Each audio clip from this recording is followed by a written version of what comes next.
നമസ്കാരം. ലയോ 14 അമേരിക്കക്കാർക്ക് ഇതാദ്യമായി സ്വന്തം നാട്ടുകാരനായ ഒരു മാർപ്പാപ്പയെ ലഭിച്ചിരിക്കുകയാണ്. അമേരിക്കയിലെങ്ങും ഇതിൻ്റെ ആഹ്ലാദം അലയടിക്കുകയാണ്. മാർപ്പാപ്പ ഒട്ടേറെ പ്രത്യേകതകളുള്ള വ്യക്തി കൂടിയാണ്. അദ്ദേഹത്തിന് അമേരിക്കയിലെ റിപ്പബ്ലിക്കൻ പാർട്ടിയിൽ അംഗത്വമുണ്ട്. കഴിഞ്ഞ പ്രസിഡന്റ് തെരഞ്ഞെടുപ്പിന് അദ്ദേഹം വോട്ട് ചെയ്യുകയും ചെയ്തിരുന്നു. എന്നാൽ അതിന് മുമ്പ് നടന്ന പ്രസിഡന്റ് തെരഞ്ഞെടുപ്പിനൊന്നും തന്നെ അദ്ദേഹം വോട്ട് രേഖപ്പെടുത്തിയിരുന്നില്ല എന്നുള്ളത് ശ്രദ്ധേയമാണ്.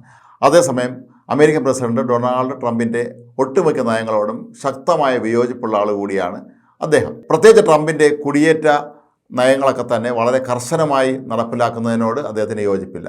പലപ്പോഴും അദ്ദേഹം സമൂഹ മാധ്യമങ്ങളിലൂടെ ഇക്കാര്യത്തിൽ ട്രംപിനെതിരെ ശക്തമായ വിമർശനം തന്നെയാണ് ഉന്നയിച്ചിരുന്നത്. മാത്രമല്ല, അമേരിക്കൻ വൈസ് പ്രസിഡന്റ് JD വാൻസിനോടും അദ്ദേഹം പലവട്ടം സമൂഹ മാധ്യമങ്ങളുടെ അതിരൂക്ഷമായ ഭാഷയിൽ പ്രതികരിച്ചിരുന്നു.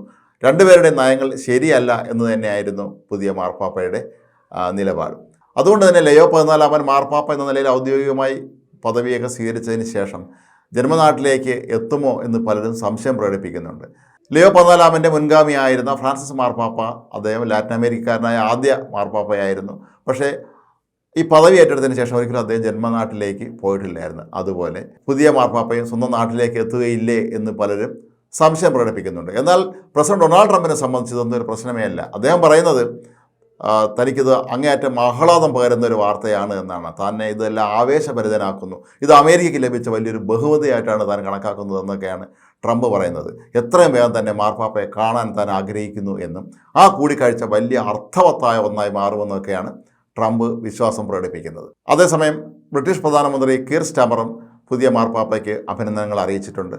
UK-യിലും ലോകമെമ്പാടുമുള്ള കത്തോലിക്കരെ സംബന്ധിച്ചും UK-യെ സംബന്ധിച്ചുമൊക്കെ തന്നെ ഇത് വളരെ സന്തോഷകരമായൊരു നിമിഷമാണ് എന്നും വത്തിക്കാനുമായി ഒരുമിച്ച് ചേർന്ന് ഒരുപാട് കാര്യങ്ങൾ UK-ക്ക് ചെയ്യാനുണ്ട് എന്നുമൊക്കെയാണ് കീർ സ്റ്റാമർ ഇപ്പോൾ വ്യക്തമാക്കിയിരിക്കുന്നത്. അതുപോലെ യുക്രൈൻ പ്രസിഡന്റ് വ്ളാഡിമിർ സെലൻസ്കി ആകട്ടെ, അദ്ദേഹവും ഈ പുതിയ മാർപ്പാപ്പയ്ക്ക് ആശംസകൾ നേർന്നിരിക്കുകയാണ്. യുക്രൈന് വേണ്ടി പുതിയ മാർപ്പാപ്പ സജീവമായി കാര്യങ്ങളിൽ ഇടപെടണം എന്നാണ് അദ്ദേഹം ആവശ്യപ്പെട്ടിരിക്കുന്നത്. ഒരുപക്ഷെ റഷ്യയുമായി കഴിഞ്ഞ 3 വർഷമായി തുടരുന്ന ഈ യുദ്ധം ഒരിക്കലും അവസാനിക്കാതെ നീണ്ടുപോകുന്ന സാഹചര്യത്തിൽ പല മധ്യസ്ഥന്മാരെത്തിയെങ്കിൽ പോലും അതൊന്നും തന്നെ റഷ്യ അംഗീകരിക്കാത്ത ഒരവസ്ഥ കൂടി ഉണ്ടായിരുന്നു. അപ്പോൾ ഈ ഒരു സന്ദർഭത്തിലാണ് ഇത്തരത്തിലുള്ള ഒരു ആവശ്യം ഇപ്പോൾ വ്ളാഡിമിർ സെലൻസ്കി മുന്നോട്ട് വച്ചിരിക്കുന്നത്. വ്ളാഡിമിർ സെലൻസ്കിയുടെ എതിരാളിയും റഷ്യൻ പ്രസിഡന്റുമായ വ്ളാഡിമിർ പുടിനും പുതിയ മാർപ്പാപ്പയ്ക്ക് ആശംസകൾ നേർന്നിരുന്നു. ഇതൊന്നും കൂടാതെ അമേരിക്കയുടെ മുൻ പ്രസിഡന്റുമാരായ ബരാക് ഒബാമയും ജോർജ് W. ബുഷും മാർപ്പാപ്പയ്ക്ക് ആശംസകൾ നേർന്നു. സ്വന്തം നാട്ടുകാരൻ ആദ്യമായി മാർപ്പാപ്പയായതിൽ ഇരുവരും ആഹ്ലാദം പ്രകടിപ്പിച്ചു. ഇവരെല്ലാവരും തന്നെ മാർപ്പാപ്പയെ നേരിട്ട് കാണണമെന്ന ആഗ്രഹമാണ് പ്രകടിപ്പിച്ചിരിക്കുന്നത്.